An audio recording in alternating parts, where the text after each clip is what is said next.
ನಿವೃತ್ತ ಡಿಜಿಪಿ ಓಂ ಪ್ರಕಾಶ್ ಭೀಕರ ಕೊಲೆ ಪ್ರಕರಣ. ನಿವೃತ್ತ ಡಿಜಿಪಿ ಓಂ ಪ್ರಕಾಶ್ ಪತ್ನಿ ಪಲ್ಲವಿಯ ಬಂಧನ ಆಗಿದೆ. ಹೆಚ್ಎಸ್ಆರ್ ಲೇಔಟ್ ಪೊಲೀಸರಿಂದ ಬಂಧಿಸಲಾಗಿದೆ. ಇದೀಗ ವಿಚಾರಣೆಯನ್ನ ಕೈಗೆತ್ತಿಕೊಳ್ಳಲಾಗುತ್ತೆ. ನಿಖರವಾದಂತ ಮಾಹಿತಿ ಏನು ಅನ್ನೋದರ ಹಿನ್ನೆಲೆಯಲ್ಲಿ ತನಿಖೆಯನ್ನ ಶುರು ಮಾಡಲಾಗುತ್ತೆ.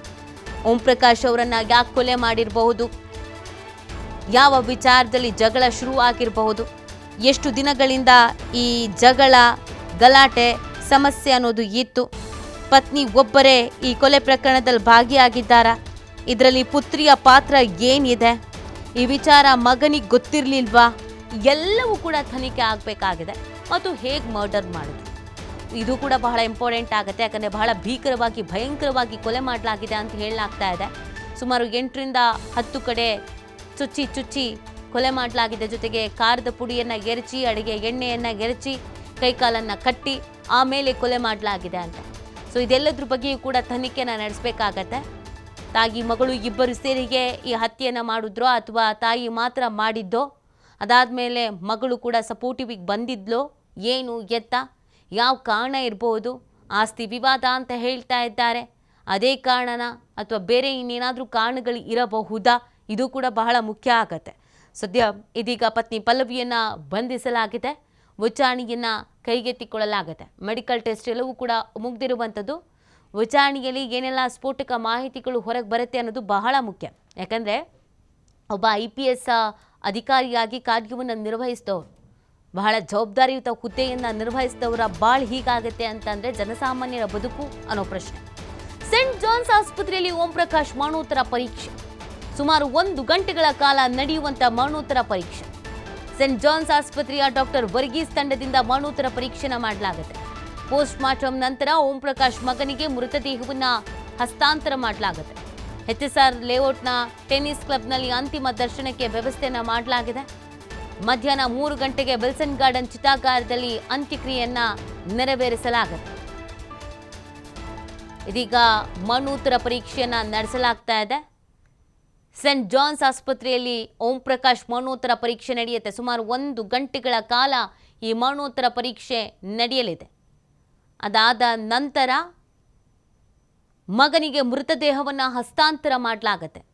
ಆಮೇಲೆ HSR ಲೇಔಟ್ನ ಟೆನ್ನಿಸ್ ಕ್ಲಬ್ನಲ್ಲಿ ಅಂತಿಮ ದರ್ಶನಕ್ಕೆ ವ್ಯವಸ್ಥೆಯನ್ನು ಮಾಡಲಾಗತ್ತೆ. ಹಲವು ಅಧಿಕಾರಿಗಳು, ಇವ್ರ ಜೊತೆ ಕೆಲಸ ಮಾಡಿದವರು, ಇವರ ಕೆಳಗೆ ಕೆಲಸ ಮಾಡಿದಂಥ ಸಹೋದ್ಯೋಗಿಗಳು, ಇವರ ಕುಟುಂಬಸ್ಥರು ಎಲ್ಲರೂ ಕೂಡ ಅಂತಿಮ ನಮನ ಸಲ್ಲಿಸಬಹುದು. ಅಂತಿಮ ದರ್ಶನಕ್ಕೆ ಅಂತ ವ್ಯವಸ್ಥೆಯನ್ನು ಮಾಡಲಾಗಿದೆ. ಆನಂತರ ಮಧ್ಯಾಹ್ನದ 3 ಗಂಟೆಯ ಬಳಿಕ ವಿಲ್ಸನ್ ಗಾರ್ಡನ್ ಚಿತಾಗಾರದಲ್ಲಿ ಅಂತ್ಯಕ್ರಿಯೆಯನ್ನು ನೆರವೇರಿಸಲಾಗುತ್ತೆ ಅನ್ನೋದ್ರ ಬಗ್ಗೆ ಮಾಹಿತಿಯನ್ನು ನೀಡಲಾಗ್ತಾ ಇದೆ. ಇವರು ಇಲ್ಲಿನವರೇ ಅಲ್ಲ, ಬೇರೆ ಊರಿನಿಂದ ಬಂದು ಇಲ್ಲಿದ್ದರು, ಉತ್ತರ ಭಾರತ ಕಡೆಯವರು. ಹಾಗಾಗಿ ಮೃತದೇಹ ಅಲ್ಲಿಗೇನಾದರೂ ಹಸ್ತಾಂತರ ಮಾಡ್ತಾರಾ ಅಥವಾ ಇಲ್ಲೇ ಅಂತ್ಯಕ್ರಿಯೆ ನೆರವೇರಿಸ್ತಾರಾ ಎಲ್ಲ ಪ್ರಶ್ನೆಗಳಿತ್ತು. ಫೈನಲಿ ಒಂದು ಕ್ಲಾರಿಟಿ ಅನ್ನೋದು ಸಿಗ್ತಾ ಆಗಿದೆ. ಇಲ್ಲಿಗೆ ಅಂತಿಮ ವಿಧಿವಿಧಾನದ ವ್ಯವಸ್ಥೆಗಳನ್ನು ಮಾಡಿಕೊಳ್ಳಲಾಗಿದೆ. ಅವರ ಪುತ್ರನಿಗೆ ಮೃತದೇಹವನ್ನು ಹಸ್ತಾಂತರ ಮಾಡಲಾಗುತ್ತೆ ಅನ್ನೋದ್ರ ಬಗ್ಗೆ ಮಾಹಿತಿ ಸಿಗಲಿದೆ.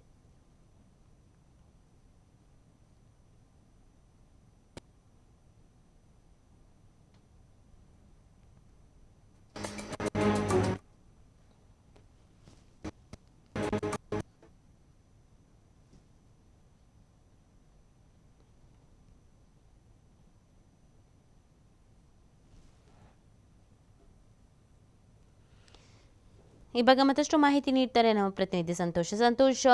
ಮೊದಲಿಗೆ ಪತ್ನಿಗೆ ಹತ್ಯೆಯನ್ನು ಮಾಡಿರಬಹುದಾದ ಶಂಕೆ ಇತ್ತು. ಈಗ ಅವರು ಸ್ಟೇಟ್ಮೆಂಟ್ ಕೊಟ್ಟಿದ್ದಾರೆ ಅಂತ ಹೇಳಲಾಗ್ತಾ ಇದೆ. ಮುಂದಿನ ಪ್ರಕ್ರಿಯೆಗಳು ಏನೇನಿದೆ, ತನಿಖೆ ಎಲ್ಲ ಹೇಗೆ ನಡೆಯುತ್ತೆ ಅಂತ ಸಂತೋಷ್? ಈಗಾಗಲೇ ಏನು ಓಂ ಪ್ರಕಾಶ್ ಅವರ ಹತ್ಯೆಯಾದ ಬೆನ್ನಲ್ಲೇ ಪ್ರಕರಣ ದಾಖಲು ಮಾಡಿಕೊಂಡಿರುವಂತ HSR ಲೇಔಟ್ ಪೊಲೀಸರು ಈಗಾಗಲೇ ಅವರ ಪತ್ನಿ ಮತ್ತು ಮಗಳನ್ನು ನಿನ್ನೆ ವಶಕ್ಕೆ ಪಡೆದಿದ್ರು, ವಿಚಾರಣೆಯನ್ನ ಮಾಡ್ತಿದ್ರು. ಪ್ರಿಲಿಮಿನರಿ ವಿಚಾರಣೆ ಮಾಡುವಂತ ಸಂದರ್ಭದಲ್ಲಿ ಬಹುತೇಕವಾಗಿ ಅವರ ಪತ್ನಿ ಒಂದು ಹತ್ಯೆ ಮಾಡಿರುವಂತಹ ಅನುಮಾನಗಳಿತ್ತು. ಹೀಗಾಗಿ ಅವರೇ ಇದಕ್ಕೆ ಕಾರಣ ಅಂತೇಳಿ ಅವ್ರನ್ನ ಬಂಧನ ಮಾಡಿದಂತ ಮಾಹಿತಿ ಇರುವಂತದ್ದು. ಸದ್ಯ ಒಂದ್ ಕಡೆ ಅವರ ಬಾಡಿಯ ಮರಣೋತ್ತರ ಪರೀಕ್ಷೆ ಆಗ್ಬೇಕಾಗಿದೆ. ಈಗಾಗಲೇ ಮರಣೋತ್ತರ ಪರೀಕ್ಷೆ ಕೂಡ ಆರಂಭ ಆಗಿರುವಂತದ್ದು. ಮರಣೋತ್ತರ ಪರೀಕ್ಷೆ ನಂತರ ಅದರ ವರದಿ ಬರ್ಬೇಕಾಗತ್ತೆ. ಸೊ ಇದಕ್ಕೂ ಮುಂಚೆ ಅಂದ್ರೆ ಹತ್ಯೆ ಚಾಕುವಿನಿಂದ ಇರಿಯೋಕ್ಕೂ ಮೊದಲು ಬೇರೆ ಏನಾದ್ರು ಅವ್ರಿಗೆ ಏನಾದ್ರು ಬಳಸಿದ್ರೆ, ವಿಷವನ್ನ ಹಾಕಿದ್ರೆ, ಇಲ್ಲ ಟ್ಯಾಬ್ಲೆಟ್ ಗಳನ್ನ ಕೊಟ್ಟಿದ್ರೆ, ಈ ರೀತಿಯಾಗಿ ಒಂದಿಷ್ಟು ವರದಿ ಬರ್ಬೇಕಾಗುತ್ತೆ. ಆ ವರದಿಯನ್ನ ಆಧರಿಸಿ ಮುಂದಿನ ತನಿಖೆಯನ್ನು ಕೂಡ ಪೊಲೀಸರು ಮಾಡ್ಬೇಕಾಗುತ್ತೆ. ಸದ್ಯದ ಪರಿಸ್ಥಿತಿಯಲ್ಲಿ ಏನೀಗಾಗ್ಲೇ ಅವರ ಪತ್ನಿ ಪಲ್ಲವಿ ಏನಿದ್ದಾರೆ ಆಕೆಯನ್ನ ಬಂಧನ ಮಾಡಲಾಗಿದೆ ಅನ್ನೋ ಮಾಹಿತಿ ಇರುವಂತದ್ದು. ಅವ್ರನ್ನ ಬಂಧಿಸಿ ವಿಚಾರಣೆಯನ್ನು ಮುಂದುವರಿಸಿದ್ದಾರೆ. ಇನ್ನ ಇವರ ಕ್ರಿಮಿಷನ್ ಅನ್ನ ಈಗಾಗಲೇ ಏನು HSR ಲೇಔಟ್ ನಲ್ಲಿರುವಂತಹ ಒಂದು ಕ್ಲಬ್ ಏನಿದೆ ಅಲ್ಲಿ ಅಂತಿಮ ದರ್ಶನಕ್ಕೆ ಇಡಲಾಗುತ್ತೆ. ಇದಾದ ನಂತರ 3 ಗಂಟೆ ನಂತರ 4 ಗಂಟೆ ಸುಮಾರಿಗೆ ವಿಲ್ಸನ್ ಗಾರ್ಡನ್ ಚಿತಾಗಾರದಲ್ಲಿ ಕ್ರಿಮಿಷನ್ ಅನ್ನು ಕೂಡ ಮಾಡಲಾಗುತ್ತೆ ಅನ್ನುವಂಥದ್ದು. ಇನ್ನ ಗೃಹ ಸಚಿವರು ಕೂಡ ಈಗಾಗಲೇ ಘಟನಾ ಸ್ಥಳಕ್ಕೆ ಹೋಗ್ತಾ ಇರುವಂತದ್ದು, ಹೋಗಿ ಮಾಹಿತಿಯನ್ನ ಪಡ್ಕೊಳ್ತಾರೆ. ಅದ್ರ ಜೊತೆಗೆ ಹಿರಿಯ ಅಧಿಕಾರಿಗಳಿಗಾಗಲೇ ಇರುವಂತದ್ದು. ಒಟ್ಟಾರೆಯಾಗಿ ಇಡೀ ಪ್ರಕರಣ ಸಾಕಷ್ಟು ಕುತೂಹಲ ಮೂಡಿಸಿದೆ. ಪೊಲೀಸರು ಯಾವ ರೀತಿಯಾಗಿ ಪ್ರಕರಣದ ಆರೋಪಗಳನ್ನು ಬಂಧಿಸ್ತಾರೆ ಮತ್ತೆ ಇದಕ್ಕೆ ತಾರ್ಕಿಕ ಅಂತ್ಯ ಏನಾಗುತ್ತೆ ಅನ್ನೋದನ್ನ ಪೊಲೀಸರ ತನಿಖಾ ನಂತರ ಹೊರಬರಬೇಕಾಗಿದೆ. ನೀತಿ. ಓಕೆ, ಥ್ಯಾಂಕ್ ಯು ಸಂತೋಷ್ ತಮ್ಮ ಡೀಟೇಲ್ಸ್ಗಾಗಿ.